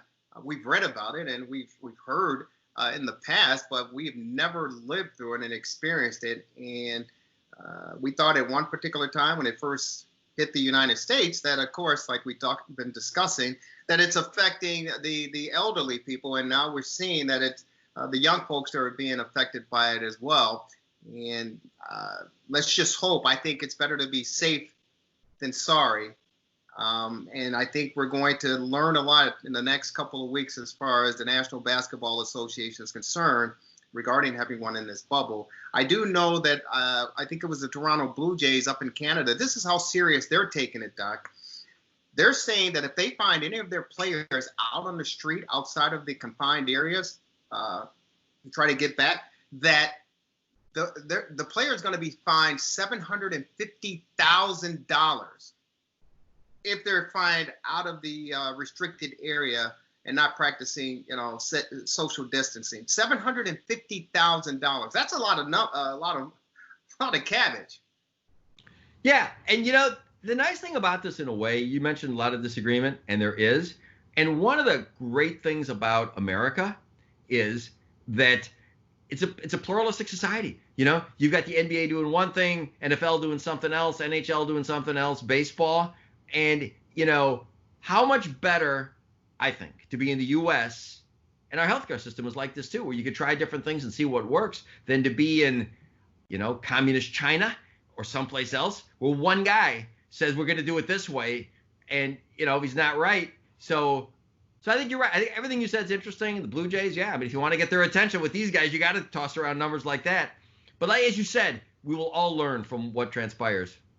Yeah, we certainly will. And real quick, I got, maybe you have the answer for me on this one, because I can't understand this one. Before we go, the National Football League, we talked about it. Hopefully, and I know people are praying that we have a season come this fall. I know people are praying for the National Football League to suit up every Sunday, Thursday, Monday night. But what I don't understand, Dr. Chad Padromas, is that Roger Goodell, the commissioner, and the owners said, you know what? The tradition that has started over the past year or two with players after the game exchanging jerseys, that's not going to be tolerated. It's not going to happen anymore. And what the confusing message, Doc, is that, wait a minute, you're letting these players get together. They're lining up against each other for 3.5 hours, sweating, spitting, sneezing, physical contact. So social distancing is out. Yet at the end of the game, they can't exchange. Russell Wilson can't exchange his jersey with Patrick Mahomes because they appreciate each other, because it's a higher risk of spreading the COVID-19. Doctor, that makes no sense to me. Help me out here.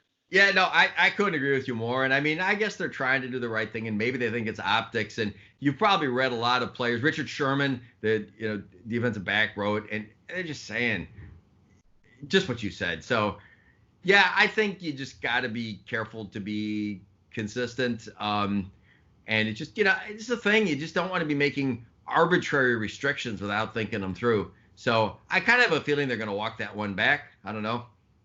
Yeah, I hope they do, because it just simply doesn't make any sense. Because if they're going to get it, it will be within that 3-hour window of exchanging body fluids and physical contact. It's not going to come from the exchange of jerseys from one player to another. Yeah, I think you're right.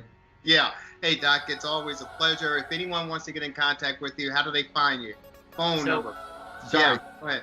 So our phone number is 847-699-6810. Got a great staff. Email ortho@ISMOC, Illinois Sports Medicine Orthopedic Center .net. We're very attentive to everybody who contacts us. Sounds good, Doctor. It's always a pleasure. Looking forward to talking with you next week. Stay safe this weekend, and we'll talk to you again on the Sports Medicine Update. Thanks a lot, Jerry. Take care.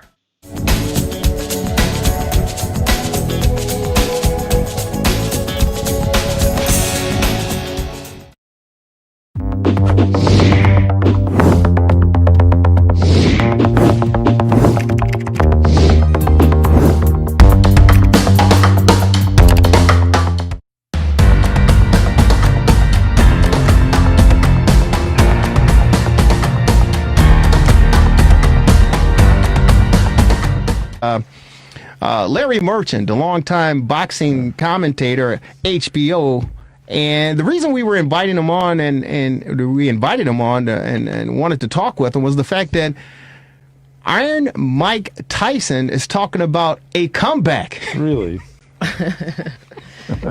Lauren, why do you laugh? Bored. Why do you laugh? People getting bored and losing their mind. What is this, like Rocky 10? I mean, he's 53 years old. Have you seen his video? I've seen the video. Dude, let me tell you something. I wouldn't want to get in the ring with him. I don't care what the video says.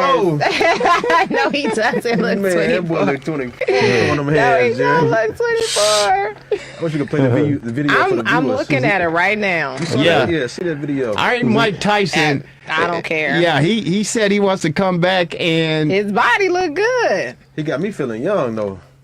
Just the way he was moving and stuff, like, dang, 53. You know what? This man his is. body look better now than it did then. He's on our TR60 hotline. I just talked him up. He is the legendary. He's phenomenal. He is outstanding. He is the HBO boxing commentator. He's joining us on the Rewind Sports 60. He's Larry Merchant. Larry, how are you, man? Welcome to the program. Well, thank you. What's on your mind? Well, what's on our mind, Larry, is the fact that this guy named Mike Tyson, who's been out of the ring for quite some time, but when he was in the ring and he made his presence to the world, he was just destroying opponents left and right. So let me tell you something, Larry, and you remember this. This guy, you would get, and you can get it on free television, that was the beauty of it, but you would be able to watch this guy. You go, okay, Mike Tyson is fighting, right? You go, okay, let me go get my Coca-Cola or my Sprite, and let me go get my popcorn, and I'll sit down and I'll get ready to watch a prize fight. By the time you did all of that and you got in your seat, the fight was over. This guy Mike Tyson was just crushing people. We know his story as far as what happened to him in the latter part of his career, and the one man show, afterlife of boxing. Now he said he wants to come back, and there are people going, really? So we said, let's reach out to the great Larry Merchant, who knows any and everything about boxing, and pick his brain and ask him the question, do you think that this is real, and do you think Mike Tyson can make a comeback? Well, first, thank you for that lengthy and sweet introduction. And second, I would just remind everyone that Mike Tyson's career essentially was over before his 23rd birthday, when he got beaten by Buster Douglas. He did fight after that and win titles, but he also got beaten twice by Evander Holyfield and got stopped by Lennox Lewis. I'm just trying to put that into some kind of perspective, including the fact that his exciting, explosive style captured the imagination of a lot of people at that time. There hadn't been a heavyweight like that for some time. So it's all understood. And as far as Mike Tyson coming back, it would be classified by anyone who is in any reality about boxing and boxing history as an exhibition. Ali fought a Japanese wrestler once. There are other occasions when fighters whose time passed as fighters, but still had marquee names, were able to make some serious money to do what in effect was an exhibition, including Floyd Mayweather's last outing against McGregor.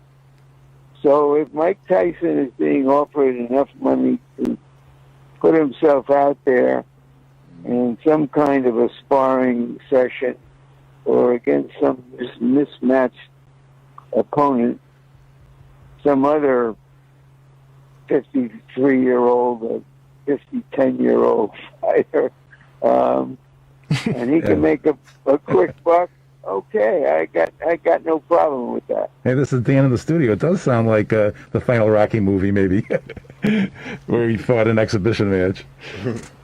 Yeah, well, it's not uncommon throughout boxing history. Yeah, well, he had that famous ear biting episode with Holyfield too. Remember? Yes. Another marker in his career when he was so frustrated at finding out that Holyfield was going to do to him in the rematch what he did to him in the original one. He decided that to use some street justice and bit a piece of his ear off. You know, it's interesting. We're on with the great Larry Merchant, HBO boxing commentator on the Rewind Sports 60 WCPT 820 AM, talking about the possible return of Mike Tyson to the ring. And I gotta pat myself on the back a little bit, Larry. I'm going to share a little bit of history with you. You don't know this, but I was one of the first individuals to realize and know and was informed that Mike Tyson was going to lose to Buster Douglas way back when. And you asked the question, Jerry, how did you know that? Well, I had a sports show called JR Sports Review back in Columbus, Ohio. And I was fortunate to have Buster Douglas on my show. And Buster Douglas, before, and unfortunately I don't have the tape of it, but before Buster, the show ended and we let him go, he predicted that he was going to knock out Mike Tyson. And I gave him a stare, a double look, because after I picked my mouth up off the floor, I go, do you know who the heavyweight champion of the world, do you know who the best boxer? He goes, yeah, it's Mike Tyson. And I said, and what did you just say? He goes, I'm going to knock him out, become the next heavyweight champion. And of course, we know the rest is history, but I was really, really surprised by that statement and the fact that this man backed it up and went out and made it happen. When it happened, were you as surprised as everyone else, not only in the boxing world, but in the world around, when Buster Douglas knocked out Mike Tyson? What was your real personal thoughts about that? Well, first of all, Buster Douglas, whose father was a tough kind of club fighting middleweight, had more skill at boxing. He was a big guy because he was raised in gyms, but he had never shown a serious interest in boxing. And somehow he galvanized all of his forces before the fight.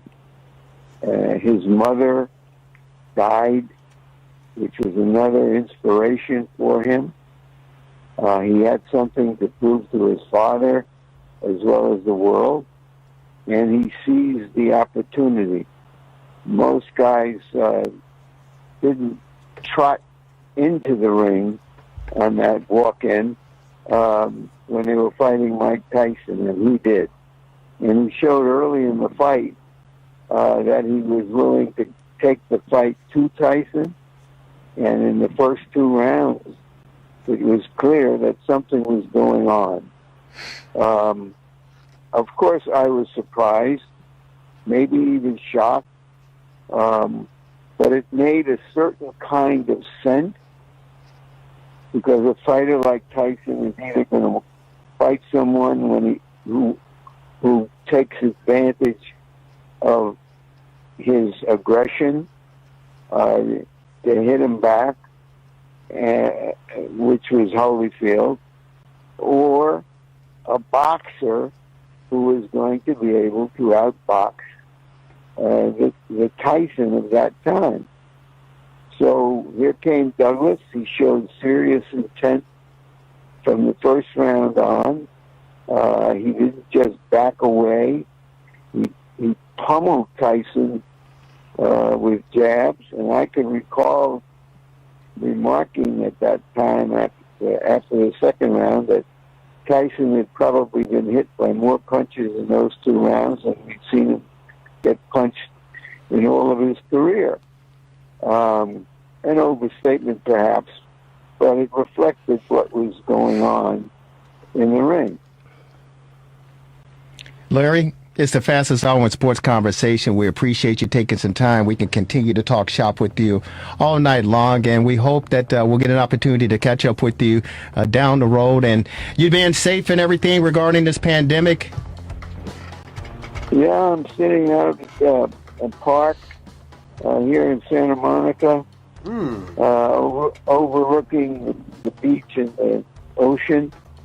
Everybody is 6 to 10 feet apart at least. And I'm sitting here presently reading, and then I will complete my walk in the next half hour or so. Well, Larry, thank you. Thank you, brother. Stay safe. We love you, and we'll be talking with you down the road, okay? Thanks, Larry. Okay, Larry. Thank you. You got it. He's the best. Thank you. Larry Merchant joining us on our TR60 hotline. It's the fastest hour in sports conversation. The one that back in the field doesn't have the good balance. His legs together is busted. Landing these. Oh, nice uppercut. Mike Tyson does it. Look at that. He's knocked Mike Tyson down for the first time in his career. Mike Tyson hits the canvas. He's in big trouble. He may not be able to recover. It's up to 7 and 8. He's not gonna make it.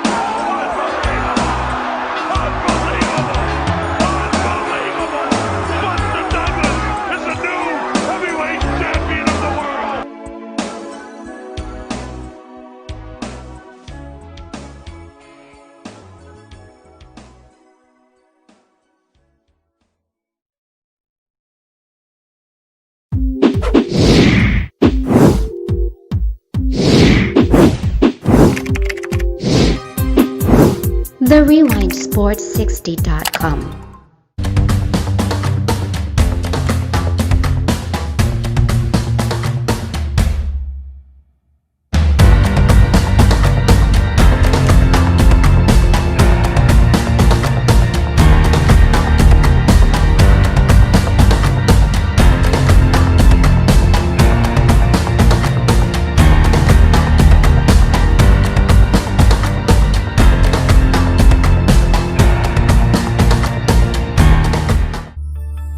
Relax, reset, rejuvenate. Go to a link right now to restart your life. TheRewindSports60.com. What are you waiting for? Hope to see you soon. The Rewind Sports 60. Take me out to the ball game. Hall of Famer Andre Wade Dawson. All right. Let's hear it from the greatest fans ever. On 3. 1, 2, 3. Take me out to the ball game. Take me out to the crowd. Buy me some peanuts and Cracker Jacks. I don't care if I ever get back Forest Root.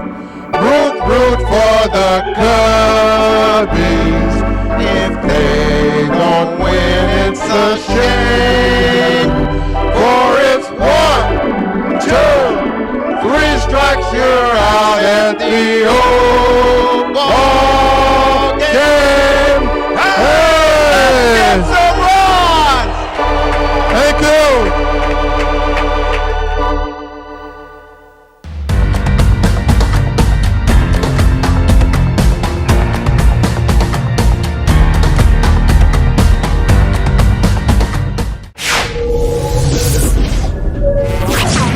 The Rewind Sports 60.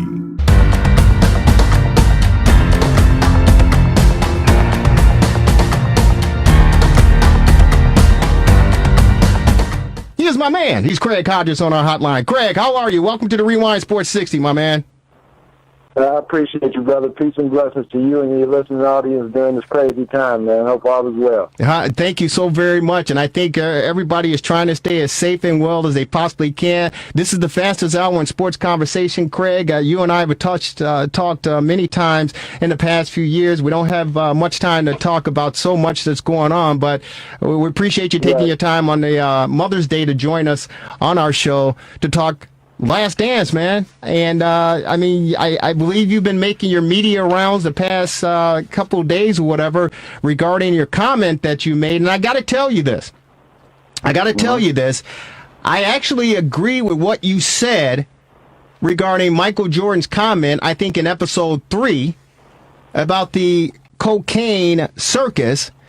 Because when I heard Michael Jordan, he came into the league and he said he went to the hotel, he was in a hotel when he went to knock on one of the players' door and he heard all this commotion going on and half the team was in there partying. I looked over to my wife and I said, Lise, why is he throwing all these guys under the bus? I swear to you, I said, why is he throwing them under the bus? I go, I mean, this is how many years ago, but you ain't got to call these cats out and tell everybody what they're doing. I gotta agree with you on that, man. Yeah, and for me, it's one of those things where you have young people excited about the game, and family members of people probably looking forward to watching their loved one who played with Michael, watching this, looking forward to watching his documentary, and then it winds up being, as opposed to it being an entertainment, it turns out to be something that's an inquisition of the uncle or dad who played on the team with MJ. So, it was kind of, I thought he could have did something a little more diplomatic. I thought he could have said players that they during that period of time had a lot of fun and, but they came and played hard. It was a way of doing it that he didn't have to throw people under the bus, man. Yeah, well, they left a lot of tape on the floor. I mean, this is what are we just saying? There's a lot of stuff that didn't make it to this docuseries, but I was just surprised. But what I do like the fact that Mike is doing in this docuseries, in my opinion, from a spectator's perspective, I think that he's being real.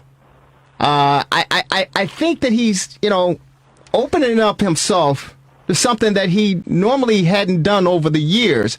So I like that side of Michael to show people, hey, I'm just as real as, any of you guys. I just happen to be this guy that's very talented and had the success. So I do like that aspect of what he's presenting and unveiling in this docuseries.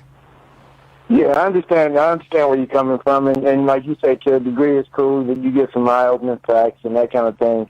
But at the same time, I feel like at this point in his life and career, I don't, money isn't the issue. I just wonder what is the motivation behind how you throwing people under the bus, man, and just how, like you said, you knew some people weren't going to like you after it's over.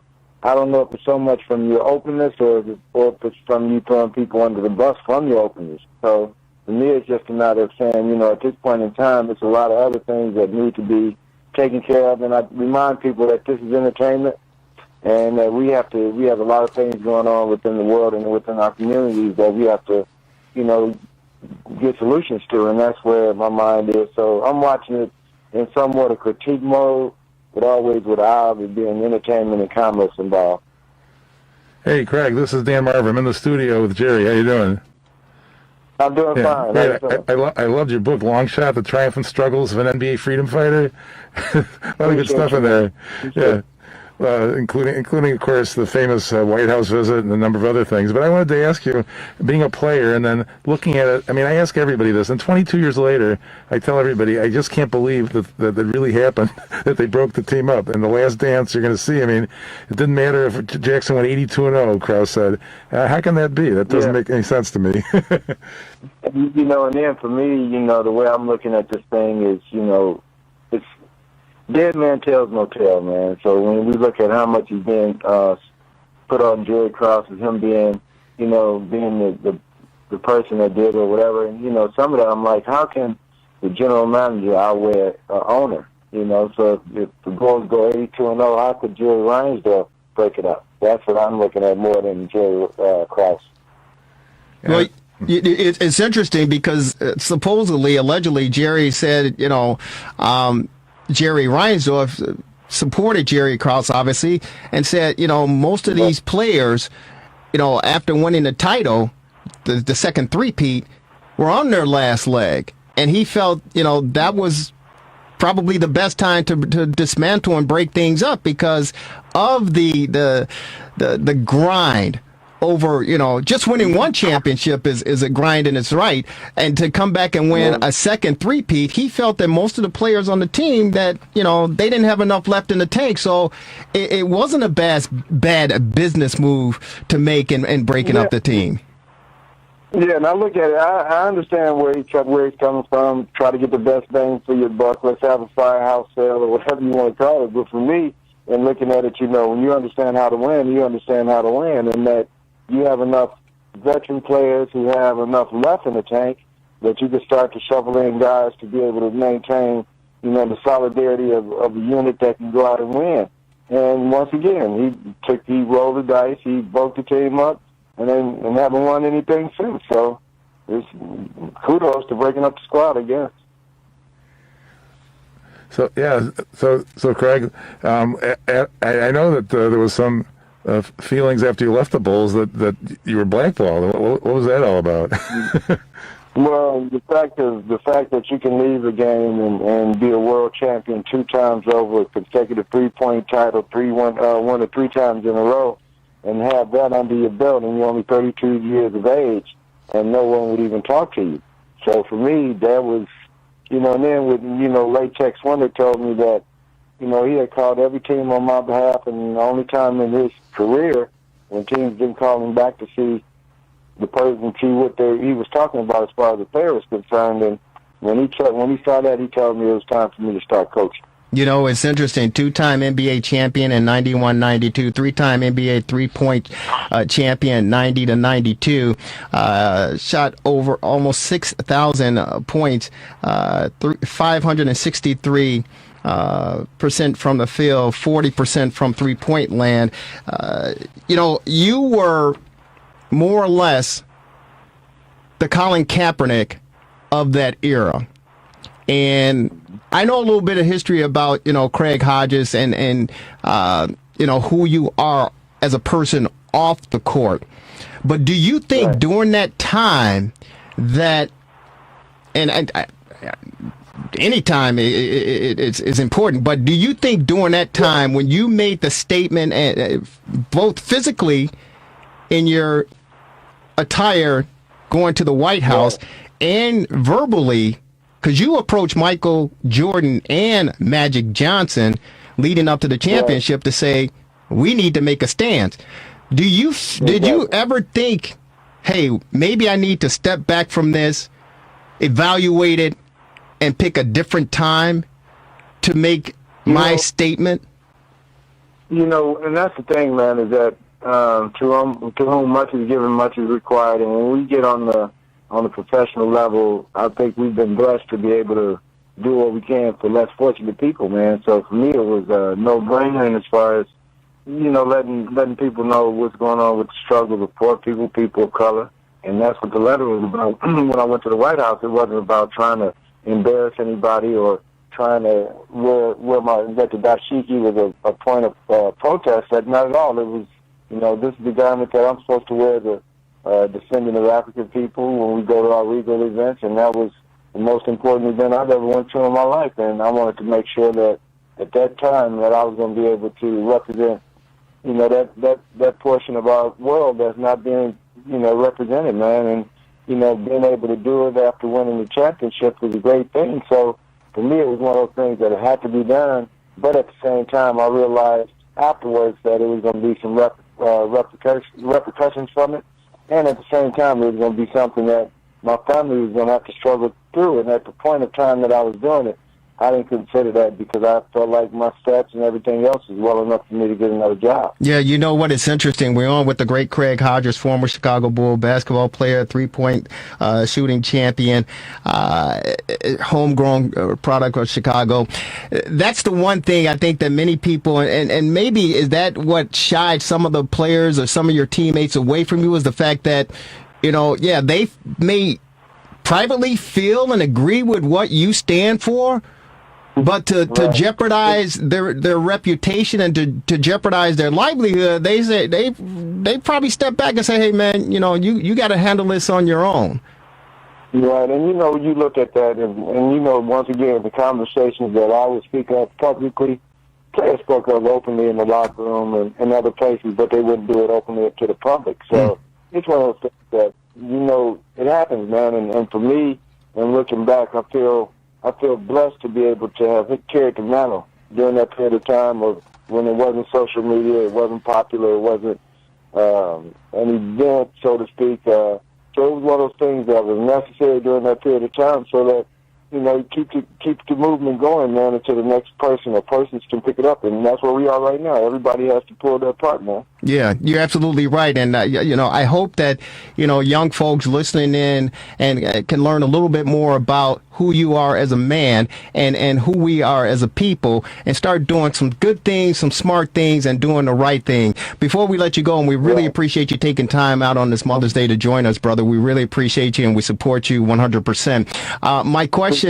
we had Bill Cartwright on, and we talked about the Last Dance and, of course, the feud between Michael Jordan and Isaiah Thomas. And I don't know if you heard me when we were talking. I said I believe one reason there's a grudge between Isaiah Thomas and Michael Jordan is the fact that Isaiah, we Chicagoans, man, we love this city, and a lot of us will die, because of what's going on. Isaiah Thomas grew up on the roughest part of the city, that of course the West Side, and Michael Jordan came in here and he became, the beloved figure. And I don't know, man, did Isaiah take a little bit of offense and say, "Hey, wait a minute, this is my town. I'm the basketball god in Chicago. I earned my stripes on the West Side, man. You can't come in here and gangster this town because this is my town, and I don't care if I'm in Detroit or not." Yeah, Isaiah, it's one of those things where, like you said, Isaiah from the West Side, and then MJ being somewhat of a carpetbagger coming to take over the West Side, and the people in Chicago embraced MJ right off the plane, man. So it's one of those things where it was going to be a public rivalry for who has the most sentiment and who has the most love coming from Chicago. So I could see Isaiah being somewhat salty, but he had, in all honesty, he understood. I'm sure he understood the fact that, the rivalry between us and Detroit was so heated, and him being on the Detroit teams, that it was going to carry some weight with the Chicago fan and the Chicago populace. So he understands the rabid fans that Chicagoans are. So He just has to come in and get in when he fits in after his career is over, and I think the people of Chicago have accepted him back pretty well. Well, we love Isaiah. We love Chicago, but the number one question is, the big question is, and we saw in the docuseries, and Michael's like, hey, it wasn't on me. Can you set the record straight? Why was not Isaiah Thomas not on the 92 Dream Team, in Craig Hodges' opinion? Right. In my opinion, it was just a matter of, the politics of the game at the time. MJ being who MJ was to the game and to commerce worldwide, that he was going to have somewhat of a say. Now, whether or not he said something or Magic or somebody else, that's that multi-millionaire circle that I wasn't in, man. So some of the conversations I wasn't privy to. But from the outside looking in, you something was skewed against Isaiah when you look in terms of his body of work over his career. There's no reason that he shouldn't have been on that Dream Team, even to the point where I don't know how you can put Christian Laettner on there, even though that y'all want to put that little college vibration in there like we got amateurs still. This is a pro thing, man. Isaiah should have been on it. Well, they put Christian Laettner on over, I believe, Shaquille O'Neal.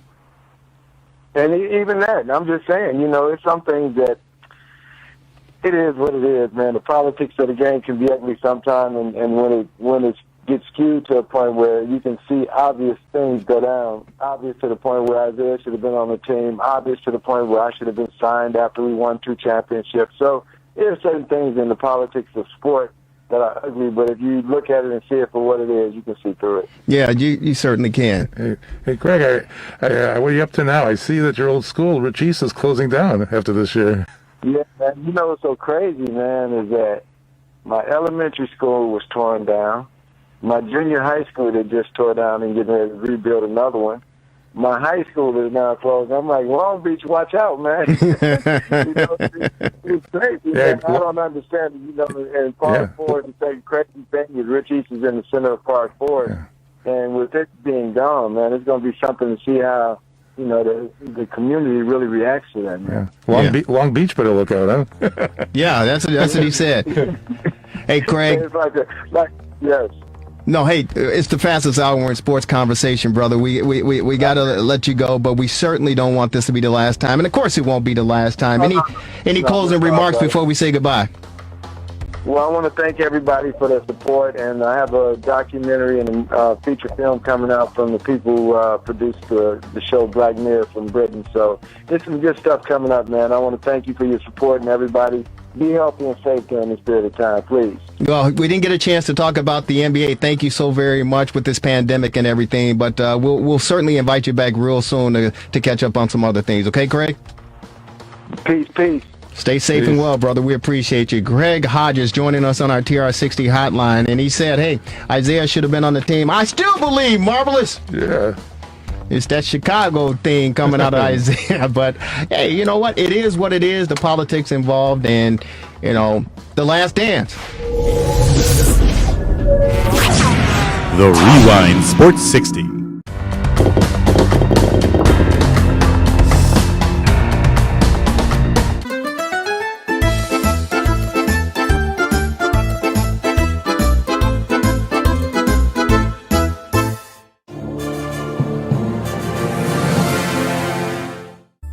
Relax, reset, rejuvenate. Go to our link right now to restart your life. TheRewindSports60.com. What are you waiting for? Hope to see you soon. The Rewind Sports 60.